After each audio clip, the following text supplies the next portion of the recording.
Assalamualaikum warahmatullahi wabarakatuh. Apa kabar anak-anak kelas 8? Bertemu kembali dengan Bapak dalam materi PKN.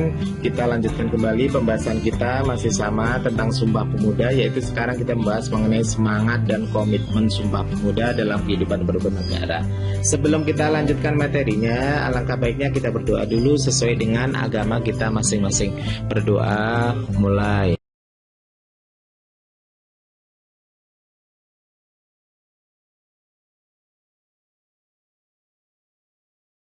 Selesai. Baik anak-anak, kita lanjutkan.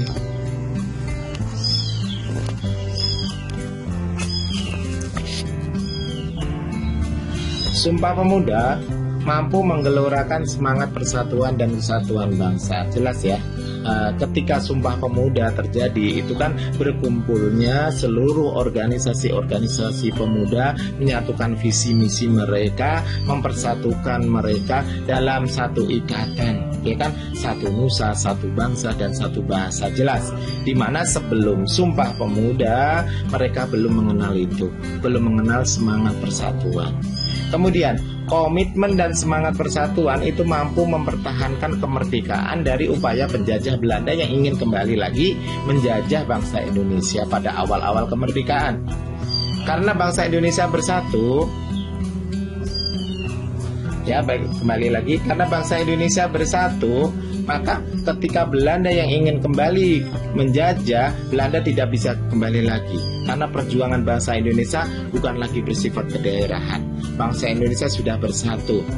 Tidak ada lagi yang namanya Aceh berjuang sendiri. Tidak ada lagi yang namanya orang Betawi berjuang sendiri. Tidak ada lagi yang namanya orang Papua berjuang sendiri. Maka bangsa Indonesia dimanapun mereka berada, ketika melawan penjajah, maka bangsa Indonesia bersatu padu. Maka ketika Belanda yang ingin kembali lagi mengacak-acak bangsa Indonesia lagi, alhamdulillah tidak mampu, ya kan? Bangsa Belanda yang sudah 350 tahun menjajah bangsa Indonesia, yang sudah puas dengan lamanya menjajah, ingin balik lagi. Dan alhamdulillah bangsa Indonesia sudah bersatu. Bangsa Indonesia tidak ingin lagi dibodohin lagi oleh Belanda. Hanya dengan tekad persatuan tadi, ya, tekad persatuan, kesatuan tersebut, kedaulatan wilayah negara Indonesia yang terdiri dari ribuan pulau yang terbentang dari Aceh sampai ke Papua, kemudian dengan beragam kebudayaan tersebut, sampai saat ini masih dapat dipertahankan. Baik, kita lanjutkan. Kemudian kemerdekaan yang diraih itu harus dipertahankan dengan senantiasa menjaga persatuan dan kesatuan. Jelas ya, tadi semangat persatuan tersebut mampu mempertahankan kemerdekaan bangsa. Bangsa Belanda yang ingin kembali lagi tidak mampu kembali menjajah.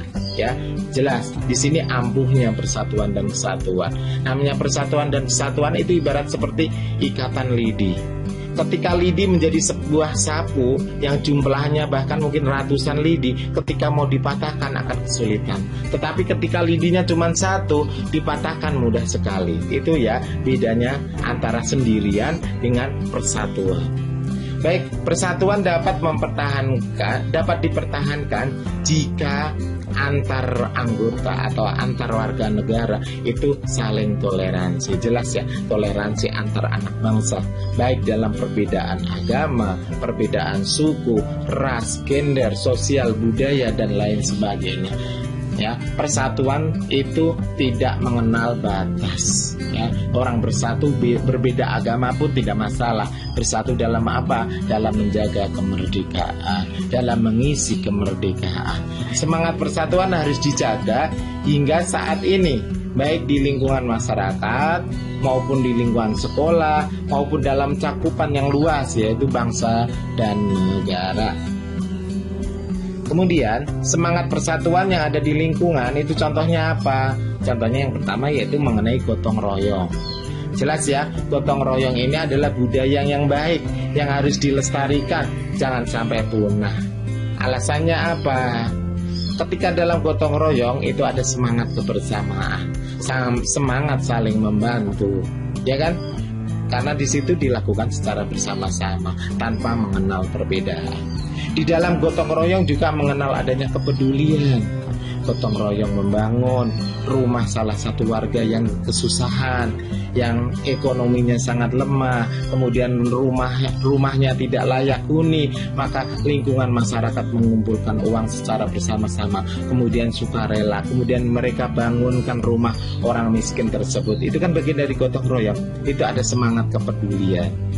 Kemudian ketika gotong royong pun adanya komunikasi. Gak mungkin orang gotong royong diam-diam baik, istilahnya ya.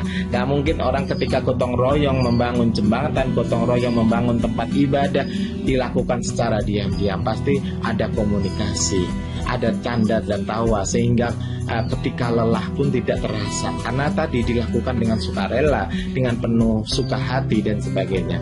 Kemudian di dalam gotong royong pun ada toleransi di situ. Toleransi apa? Ketika gotong royong dilakukan tanpa mengenal adanya agama. Agamanya apapun, ketika di lingkungan ada gotong royong membersihkan jembatan, membersihkan lingkungan, membersihkan sungai yang ada di lingkungan tersebut, atau membersihkan got-got dan sebagainya, maka agama apapun yang ada di lingkungan tersebut, selama masih menjadi warga RT tersebut, maka semua dilakukan secara bersama-sama.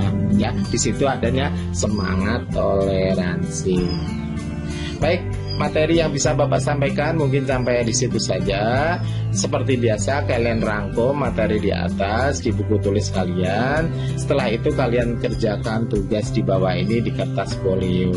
Ya, kalian isi soal 1 sampai 5. Paham ya anak-anak? Mungkin itu saja yang bisa Bapak sampaikan.